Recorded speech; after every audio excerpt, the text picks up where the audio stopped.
Welcome to Keiser Voices, the story of success, brought to you by Keiser University Graduate School, here where the academic world meets personal triumph. Join us today as we dive into the captivating tales of success.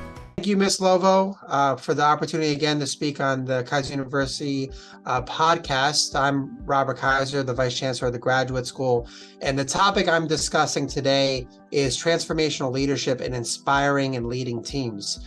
This is an incredibly pertinent topic, something that's very important to me on a daily basis, both in terms of what I do for the university, but also because it was what I studied. My dissertation was titled The Leadership Styles and Management Strategies of Campus Presidents at Accredited Family-Owned Colleges and Universities. I used the multi-factor leadership questionnaire, the MLQ, to identify the leadership styles of those campus presidents, whether they were transformational, transactional, or servant leaders. Laissez-faire leaders. I apologize, it's been some time since my dissertation. But ultimately, transformational leadership is a buzzword. It is a word that is used quite frequently within business, within academia. Ultimately, if I were to dumb it down and simplify it, it's the leadership style that is utilized to empower followers to follow the leader. Typically, the type of language that's used is more altruistic. It is to create a greater purpose in the sense of followers, as compared to transactional leadership, which is more of a situation in which it's a quid pro quo. I pay you, therefore you do this job for me. I'm your manager and I compensate you, therefore you do this job for me. Transformational leaderships tend to inspire fellowship and followership in their leaders. There is both a benign and a dark side to transformational leadership. The positive is the leader, as I mentioned, who can really transform their followers into leaders themselves, individuals who will go above and beyond to support the mission. The more concerning and dark side is the creation of a cult of personality. So typically transformational leaders tend to be very charismatic. They tend to be able to speak to the future, to speak in broader terms as to the reason behind work or the reason behind the cause. And that is manifested, as I mentioned, in both positive and negative ways, where a cult of personality can be created, where the leader is seen to be a larger than life figure, either positively or negatively. But how does that relate to inspiring people, and how does it relate to leadership within organizations, I think is the real question. Because I think what is most important to consider is this: transformational leadership is a theory. It's an academic term. It's a way to think about leadership. However, it provides no value outside of a theoretical concept if you cannot apply it to the workforce. What I would say when you look at leadership, ultimately, leaders are found in different varieties. No one leader is the same, and a lot of it is based on their innate personality and the context in which they lead. So, for example, in an emergency situation, and we're looking at the context here, you cannot really be a transformational leader as much as you may want to be. You may need to be more transactional. You may need to be more direct. If there is a gunman on your campus, you cannot give a long speech about the benefits of having a safe campus. No, you have to be very direct. You have to go into emergency mode to make sure that the individuals are doing everything they need to do to stay safe. And you might even have to be harder and perhaps even rude in those circumstances because it's an emergency situation and people need to understand that safety is the priority, not necessarily the feelings or the way that people feel about the nature of the situation. That would be more related with contingency or contingent leadership theory, that based on the context, you apply a certain leadership theory, which I completely agree with. In general, however, if you're not in an emergency situation, I think transformational leadership can be seen as an ideal form of leadership. And the reason being is that I think most people in today's society want to believe that they work for a cause that's greater than them. That it's not just punching the clock 9 to 5 or whatever their hours may be, but they're working for an institution that is working towards a greater good. And you see that in society with consumer preferences and consumer decisions. Many consumers will not buy a product from a company if they do not believe that it's philosophically aligned with their beliefs. Why? Because they want to make sure they're supporting a company that has a just cause. Additionally, there are a lot of individuals who pick organizations for less salary compensation or less, let's say, objective, more mainstream reasons, because they believe they're bringing a greater good. There's an altruism to the work. Transformational leaders are able to speak to the why behind the what much more eloquently than their transactional or laissez-faire counterparts. And laissez-faire leadership is more of a hands-off, almost non-leadership style. Transformational leaders can say, for example, in higher education, why are you an educator? Well, I believe that all educators should have at their core one reason for being an educator, which is to make better futures for their students. I don't think there is a greater calling and a greater reason to be an educator, and a greater feeling for that matter, when you see the light bulb go off in your student's head and you realize, they get it. And now they are committed to their education and they're going to do what they need to do both interpersonally and professionally to be a successful employee, manager, leader, practitioner, or scholar, whatever it may be. But that is the purpose behind what we do. But in transformational leadership, you're able to articulate that. So for example, when you're working with admissions, which is an important job, a hard job, you can speak to the value they bring. Many of the students who apply to Keiser University may not have had individuals who believed in them, may not have had individuals who said, yes, you are graduate material, you're a graduate school material, may have had tons of detractors in their life. But perhaps the admissions counselor or that faculty member is the first person who truly believed in their quality, truly believed that they could make something of themselves greater than maybe the generations before them, and really climb that socioeconomic ladder and climb that academic ladder as well. But that's really what the admissions counselors do every day. They qualify. Of course, some individuals are not qualified for our institution, either academically or interpersonally. And it's important that we have standards, as does most institutions have rigorous standards for admissions. But also for the individuals that do make those standards, sometimes they need encouragement.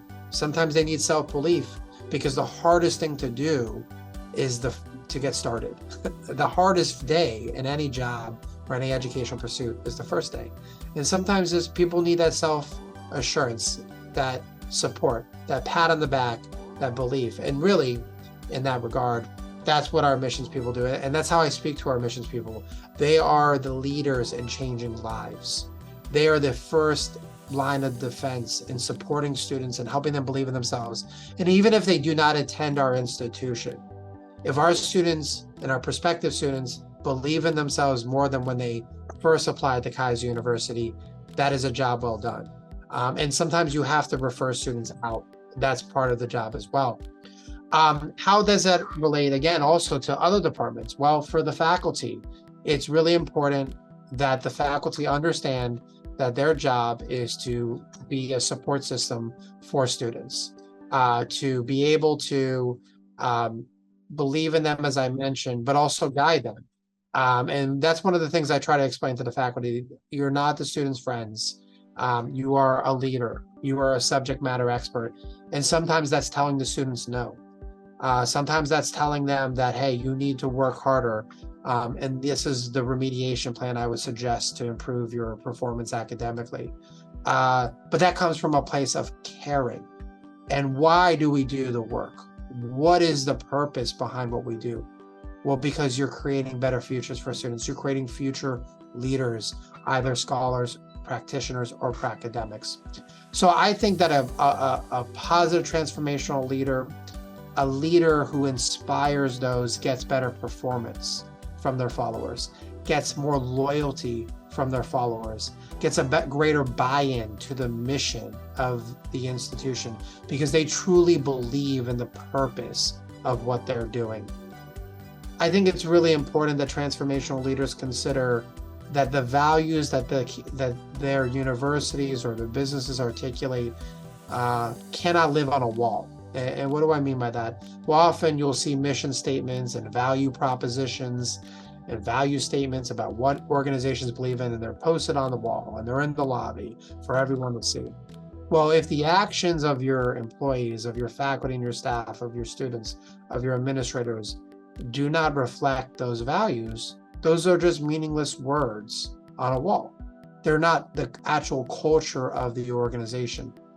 So I think it's really important for transformational leaders to speak in methods to motivate your stakeholders to understand why those values matter to the institution. How do you operationalize those values? And how do you put action behind your words? I believe if you do that, then you will absolutely have better outcomes. And I think you can apply that to any department. You just need to be understanding of what are the individuals doing within those departments. What are the challenges that those individuals face? It's been my experience that if you're able to speak aspirationally when overcoming some of the obstacles and some of the challenges of work, people are more motivated. So just as an example, one of the things that I try to tell the financial aid and the bursar departments, and for those of you who do not know, the bursar department is the department that does collections for a university. That's a very, very tough job.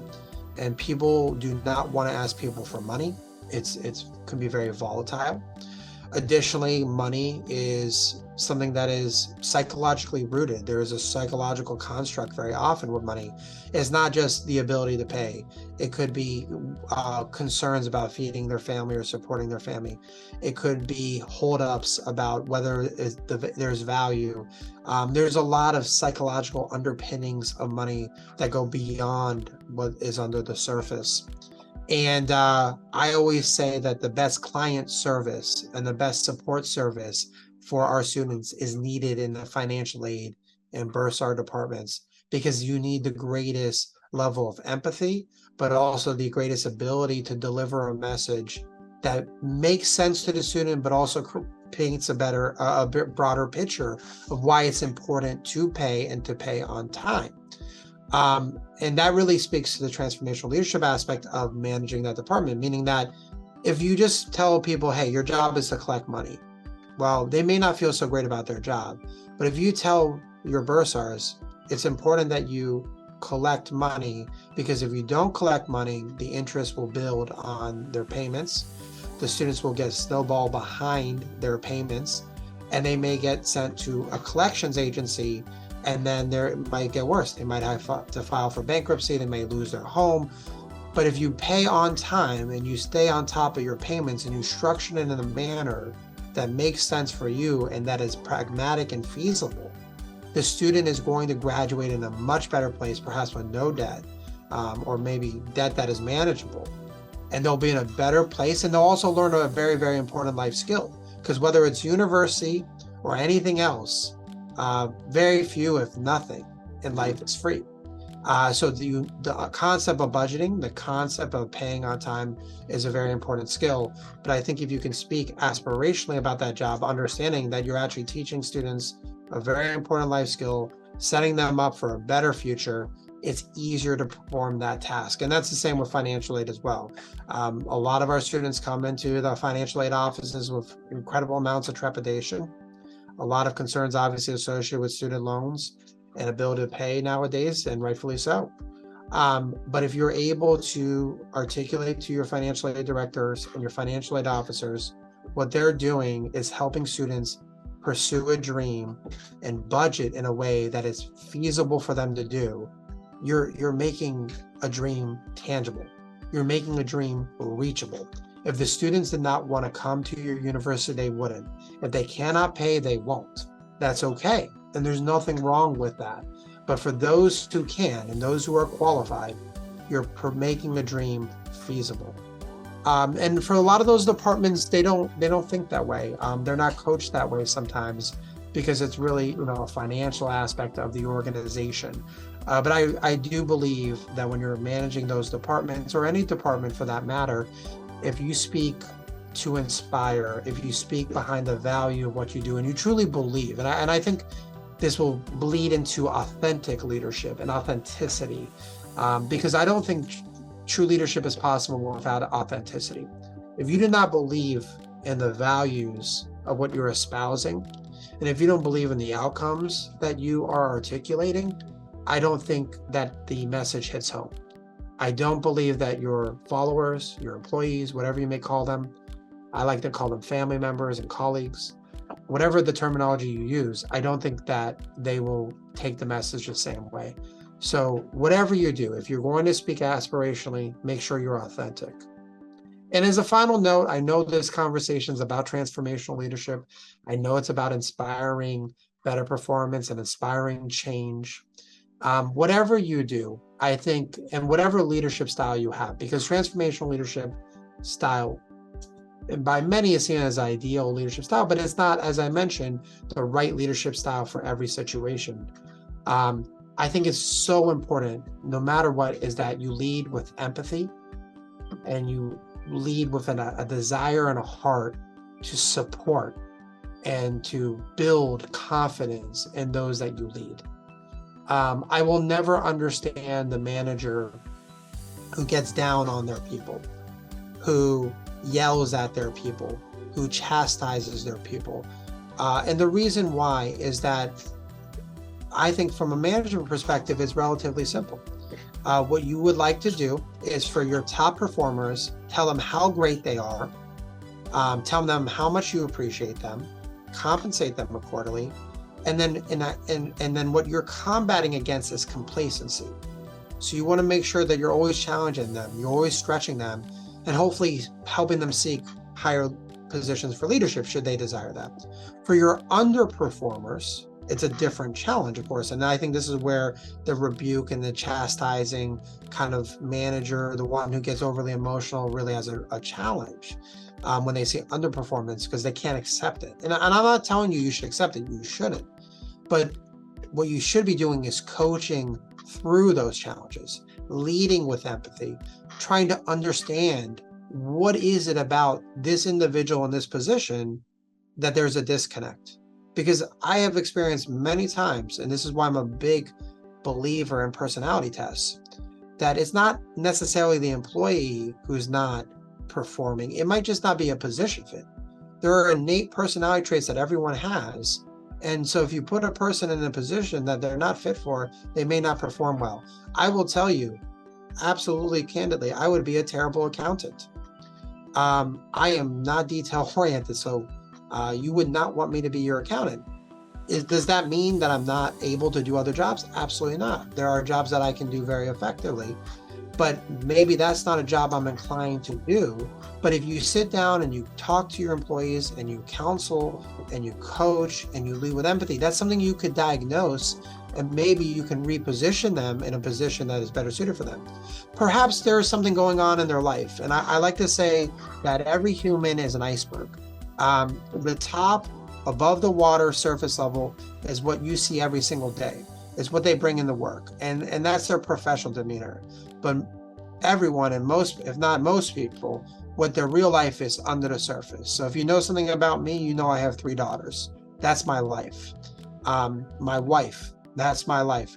My parents, that's my life. My family is my life, is where my emotionality comes from. If I'm having a bad day at home, I can tell you I'm not in the right mood to be the best employee, frankly.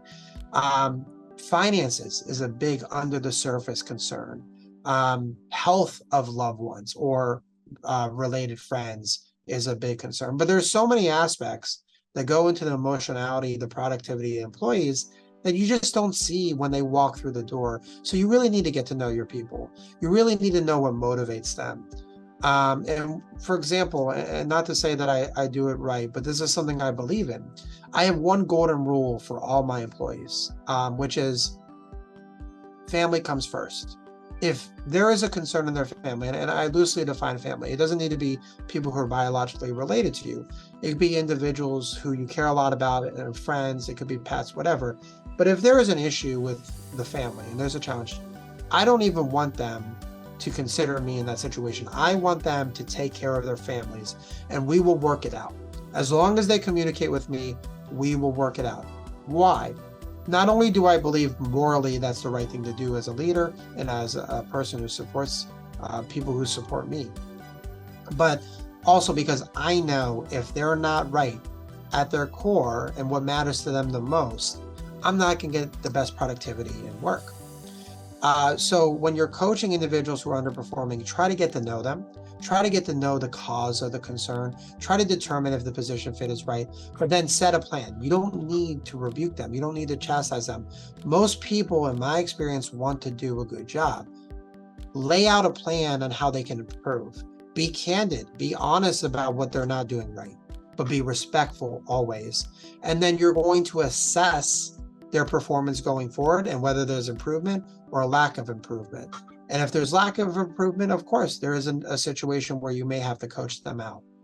But if you're respectful to them, if you're honest with them, if you care about them, if you do everything you possibly can to support them, to help them be the best version of themselves, at the end of the day, if it doesn't work out, you can rest assured that you did what you could do. And that's the most you can do if you're coaching out. But then the other side of it is if you are leading with empathy, if you're doing all these things that I mentioned, very often individuals can perform and can improve. So whether it be that you're a transformational leader, a transactional leader, a servant leader, you apply to contingency leadership theory, whatever it may be, and there's so many leadership theories, I think the key message is to know that people are dynamic. Things that happen in their lives are fluid, and you should always lead with empathy, because at the end of the day, I believe all employees simply want to be respected, cared about beyond being a widget, and believe what they do every single day matters at the end of the day. That's my discussion on transformational leadership and motivating and supporting your employees and your faculty and your staff. I ask you, for those who are viewers of the podcast regularly, to continue logging in. We're going to have great content coming up. If you are new to this podcast, I encourage you to subscribe and follow us and spread the word. We want to encourage our more people to listen to our podcast. We want to grow, obviously, our listeners. And if you're interested in participating and you're within the Keiser University orbit, please make sure to reach out to myself or Miss Adriana Lovo. We would love to get you on the podcast if there's a topic that would be pertinent to the larger community. With that being said, again, I appreciate the time. My name is Robert Keiser. I'm the Vice-Chancellor of the Graduate School, and I hope you all take care. Thank you. Thank you for journeying with us today on Keiser Voices, the story of success. As we close this chapter, remember, every story has its next page.